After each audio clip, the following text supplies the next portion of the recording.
महत्त्वाची बातमी आहे। वाल्मिक कराड यांच्यावरील खोटे गुन्हे मागे घ्या। कराड यांच्या पांगरी गावातील ग्रामस्थ आक्रमक झालेले आहेत।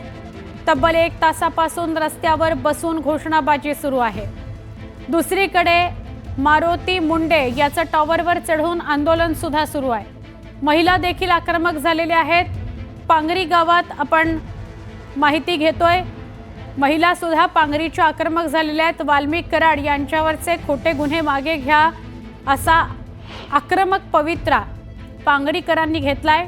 या सगळ्या महिला एकत्र जमलेल्या आहेत। पांगरीचे गावकरी सगळे एकत्र जमलेले आहेत। जरांगे पाटील, सुरेश धस यांच्या विरोधात जोरदार घोषणाबाजी केली जाते।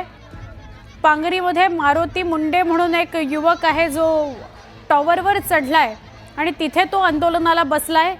जर खोटे गुन्हे वाल्मिक कराडवरचे मागे घेतले नाहीत तर आत्महत्या करीन असा इशारा या मारुतीने दिलेला आहे। तर गावकरी सुद्धा आक्रमक झालेत, महिला आक्रमक झाल्यात, घोषणाबाजी करतायत। अधिक जाणून घेऊया आमचे प्रतिनिधी सुरेश यांच्याकडून। सुरेश, वाल्मिक कराड यांच्या पांगरी गावामध्ये मी आहे आणि माझ्या पाठीमागे आपण पाहतोय अशा पद्धतीने ज्या महिला आहेत त्या रस्त्यावरती उतरलेल्या आहेत आणि रस्त्यावरती उतरून घोषणाबाजी देखील केली जाते। विशेष म्हणजे या 1 ते 1.5 तासापासून या ज्या महिला आहेत त्या रस्त्यावरती बसल्या आहेत। काल देखील अशाच पद्धतीने या महिला रस्त्यावरती बसलेल्या होत्या। एवढंच नाही तर वाल्मिक कराड यांच्यावरती हे खोटे गुन्हे दाखल करण्यात आलेले आहेत अशा पद्धतीची देखील त्यांच्याकडून घोषणाबाजी करण्यात येते। त्याचबरोबर जे समोरचं टॉवर आहे या टॉवरवरती आणखी काही जे कार्यकर्ते आहेत ते वरती बसलेले आहेत। जवळपास 1 ते 1.5 तासापासून ते त्या ठिकाणी घोषणाबाजी करतायत आणि वाल्मिक कराड यांच्यावरील खोटे गुन्हे मागे घ्या अशी देखील मागणी केली जाते।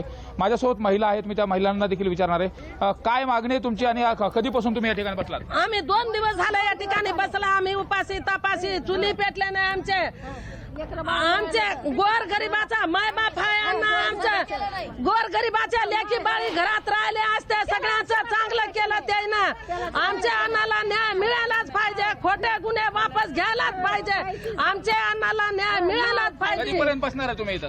न्याय मिळाला तर आम्ही बसणार इथं। काय म्हणणं नेमकं, कधीपर्यंत बसणार आहे तुम्ही? आम्ही अण्णाला जोपर्यंत न्याय मिळत नाही तोपर्यंत आम्ही इथेच बसणार आहेत, इथून उठणारच नाहीत। आमच्या अण्णावर हे खोटे आरोप लावलेले आहेत। हे खोटे आरोप मागे घेतलेच पाहिजे, कारण त्यांच्याकडे सबूत होतं, त्यांना सबूत दाखवायचा ना। असं का करायचं? इतक्या दिवस कोठडीत ठेवलं आणि आता आणखीन म्हणतात की अण्णावर ते हे केलं, तसं करायचं नाही। अण्णाचा आरोप वापस घेतलाच पाहिजे आणि घेतल्याशिवाय आम्ही इथून उठणारच नाही। चूल बंद म्हणतात। काल पण होतं, आम्ही चूल बंद, आम्ही स्वयंपाक केला नाही, काय नाही। आमचा एवढा वर्षाचा सण होता तरी पण आम्ही ते सण साजरा केला नाही। आपण पाहतोय नेमकं काय चूल बंद केले का? आम्ही चूल बंद आहे तर आमच्या 12 महिन्याचा सण कुणकडे गेला कुणी बघायला नाही। आम्ही या रोडवर बसलेले आहे, 2 दिवस झाले उपाशी आहेत, सण कुणी केला नाही, काय नाही। आपण पाहतोय हे जे सगळे काही हे ते आक्रमक झालेले आहेत आणि विशेष म्हणजे त्यांची मागणी आहे, एकच मागणी आहे की वाल्मिक कराड यांच्यावरचे जे गुन्हे दाखल करण्यात आले ते खोटे गुन्हे मागे घ्या अशा पद्धतीची देखील मागणी केली जाते।